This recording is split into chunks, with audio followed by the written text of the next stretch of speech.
Hello दोस्तों, welcome my YouTube channel. आज हम आप लोग इस वीडियो में चैप्टर नंबर 8 स्टार्ट करेंगे। तो अगर वीडियो अच्छा लगे तो वीडियो को एक लाइक करना ना भूले, और हमारे चैनल पर नए तो चैनल को सब्सक्राइब करना ना भूले, और बेल आइकन भी दबा दें ताकि कोई भी वीडियो अपलोड करे तो सबसे पहले आप तक पहुँचे। ठीक है, तो चलिए वीडियो को स्टार्ट करते हैं। चैप्टर नंबर 8 का जो चैप्टर नंबर 8 का नाम होता है इंट्रोडक्शन टू ट्रिग्नोमेट्री, त्रिकोणमिति का परिचय। ठीक है, तो अब हम जानेंगे कि त्रिकोणमिति किसे कहते हैं। मिति, तो त्रिकोणमिति मतलब क्या होता है? त्रिकोण मिति। ठीक है, तो त्रिकोण मिति, त्रि मतलब क्या होता है? तीन, कोण मतलब कोण। ठीक है, और मिति मतलब माप। ठीक है, ये तीनों शब्द से मिलकर बना है त्रिकोणमिति। मतलब कि तीन कोण माप, मतलब तीन कोण के माप को हम क्या बोलते हैं? त्रिकोणमिति कहते हैं। कोण के माप को, किसी त्रिभुज में तीनों कोण के माप को त्रिकोणमिति कहते हैं। यहाँ लिखेंगे। ठीक है, यहाँ लिख दिया, किसी त्रिभुज में तीनों कोणों को मापों को त्रिकोणमिति कहते हैं। आपको भी पूछता है ट्रिग्नोमेट्रिक फंक्शन किसे कहते हैं। ठीक है, तो वो यहाँ लिखेंगे किसे कहते हैं? Trigonometric series. ठीक है, तो अब ये हम जानेंगे कि इसको ये किसे कहते हैं। यहाँ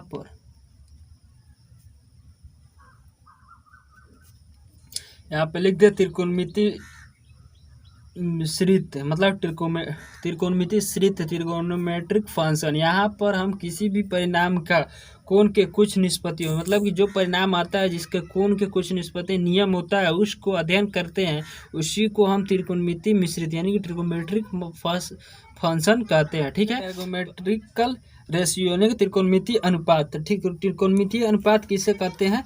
इसके लिए सबसे पहले हम एक त्रिभुज बनाएंगे। यहाँ पे त्रिभुज बना देते हैं। यहाँ पे त्रिभुज बनाने के बाद इसके कोण मानेंगे हम ए, बी और सी। ये मेरा 90 डिग्री का एंगल हो गया, और ये मेरा 90 डिग्री का एंगल हो गया। कोण ए लेकर चलते हैं, तो कोण ए लेकर चला तो इस आते हैं कर्ण कहते हैं, और कर्ण करते हैं। कोण ए लेकर चल रहा हूँ तो ये कोण ए के सम्मुख संलग्न भुजा, इसको क्या बोलेगा? कोण ए के, कोण ए की संलग्न भुजा, और इसको बोलेंगे कोण ए के सम्मुख भुजा। यह संलग्न हो गया, ये सम्मुख हो जाएगा, कोण ए के सामने वाला भुजा। ठीक है, के कोण ए की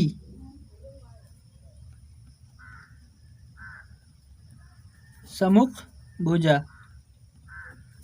ठीक है, क्योंकि कोण ए के जस्ट नीचे, इसलिए संलग्न भुजा और ये सम्मुख भुजा हो जाएगा। ठीक है, तो ये त्रिकोणमिति से मतलब कि कर्ण इसमें हाइपोटेनस बेस एंड परपेंडिकुलर आता है। तो हाइपोटेनस बेस परपेंडिकुलर किसे कहते हैं? ये लिखेंगे यहाँ मतलब कि इसको कर्ण, और परपेंडिकुलर होता है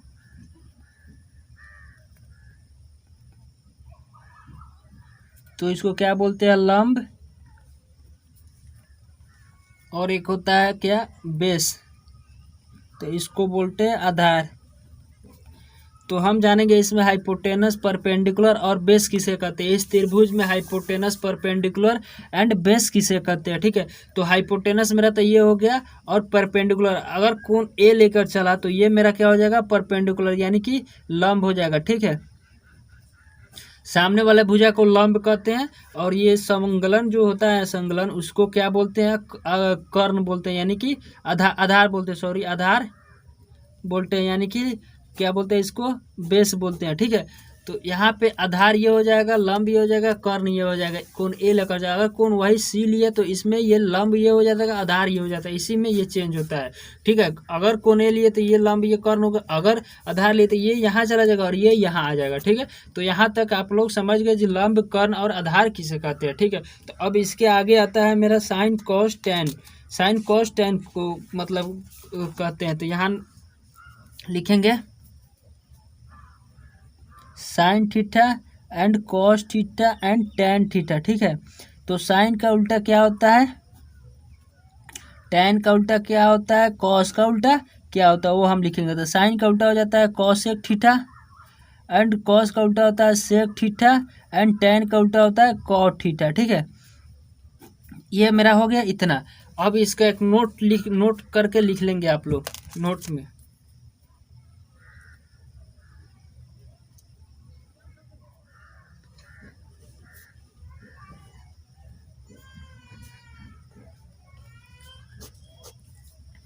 ठीक है, तो यहाँ नोट करके लिखेंगे sine, cosine, tangent, cosecant, cosecant और सेकेंड एंड कॉटजेंट को हम sine, cos, tan, cosec, sec and cot कहते हैं। ये हम नहीं कहते, मतलब हम साधारण लिखा दिए, आपको याद रखें। ये मैथमेटिकल ही भाषा होती है, जिस तरह इसको हम ये बोलते हैं, ठीक है। तो अब इसके आता है साइन, कॉस, टैन का मान, जो मतलब कि फॉर्मूला क्या होता है, sine equal to cos equal to tan equal to cot equal to cosec equal sec equal. तो ये यहाँ लिखेंगे sine theta equal to cos theta equal to and tan theta equal to, ठीक है। तो साइन इक्वल टू क्या होता है, परपेंडिकुलर अपॉन हाइपोटेनस, ठीक है। परपेंडिकुलर पी अपॉन एच, यहाँ पे मतलब कि क्या बोलते हैं, ये पी, इसको शॉर्ट में बोलते हैं, ये जो हाइपोटेनस हम लिखाया था इसको शॉर्ट में बोलते हैं एच, और इसको शॉर्ट में बोलते हैं पी, एंड इसको शॉर्ट में बोलते हैं बी, ठीक है। हाइपोटेनस, परपेंडिकुलर और बेस, ठीक है। तो ये शॉर्ट में बोलते हैं इसको, ठीक है।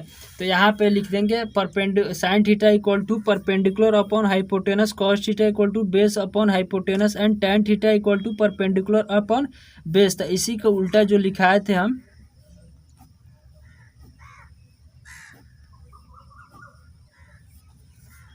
क्या लिखा था, साइन का उल्टा क्या होता है, कॉसेक, कॉसेक थीटा, कॉस का उल्टा क्या होता है, सेक थीटा, एंड टैन का उल्टा क्या होता है, कॉट थीटा।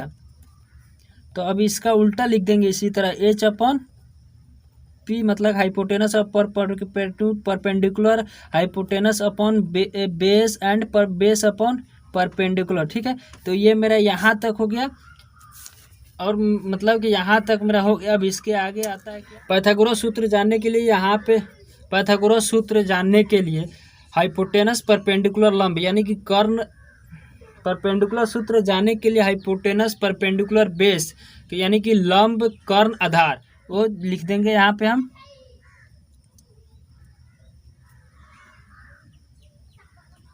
हाइपोटेनस मतलब कर्ण,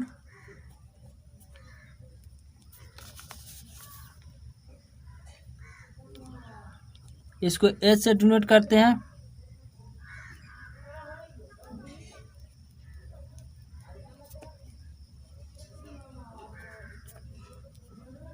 पी से डिनोट करते हैं परपेंडिकुलर को,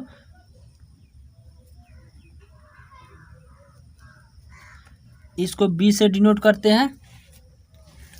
अब ये लिख दिया तीनों, तो इसी से निकलता है पाइथागोरस सूत्र। अगर हमको लंब, अगर हमको कर्ण निकालने के लिए बोलता है, तो hypotenuse H equal to H square equal to P square plus B square है। तो यही एच को हम इधर भेजेंगे, तो क्या हो जाएगा, P square plus B square, क्योंकि स्क्वायर इधर जाता है तो रूट होता है। इसी को अगर हिंदी मतलब कि लिखना चाह रहे हैं आप लोग, तो इसी को इस तरह लिख सकते हैं, कर्ण स्क्वायर इक्वल टू लंब स्क्वायर प्लस आधार स्क्वायर, ठीक है। तो कर्ण इक्वल टू रूट अंडर लंब का स्क्वायर प्लस आधार का स्क्वायर, ठीक है। तो ये मेरा हो गया।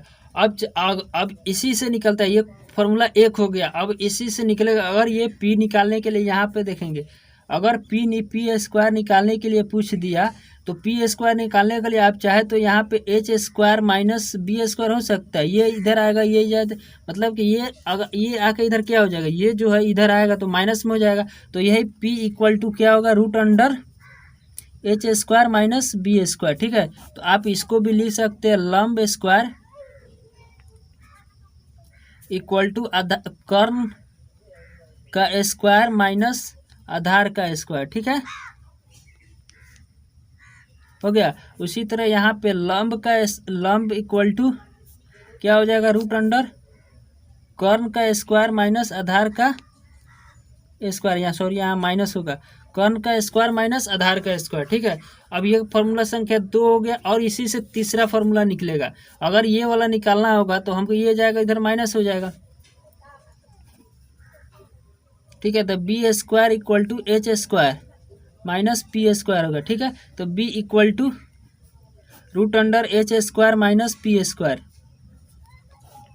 तो मेरा क्या हो जाएगा यहाँ पे, आधार स्क्वायर, आधार स्क्वायर, ठीक है, आधार स्क्वायर कर्ण स्क्वायर माइनस लंब स्क्वायर, ठीक है।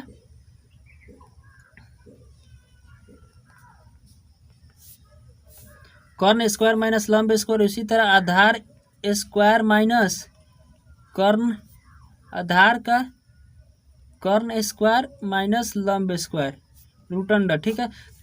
आधार को शॉर्ट में लिखते हैं और कर्ण को इस तरह लिख सकते हैं, लंब को इस तरह लिख सकते हैं, ठीक है। तो यहाँ पे मतलब प्रश्नावली 8.1 के सॉल्यूशन के लिए जो फार्मूला रिक्वायर्ड था आपको यहाँ तक हम बताएं, तो प्रश्नावली 8.1 के सॉल्यूशन में हम मिलेंगे। अगर वीडियो अच्छा लगे तो चैनल को सब्सक्राइब कर देना और एक लाइक भी कर देना।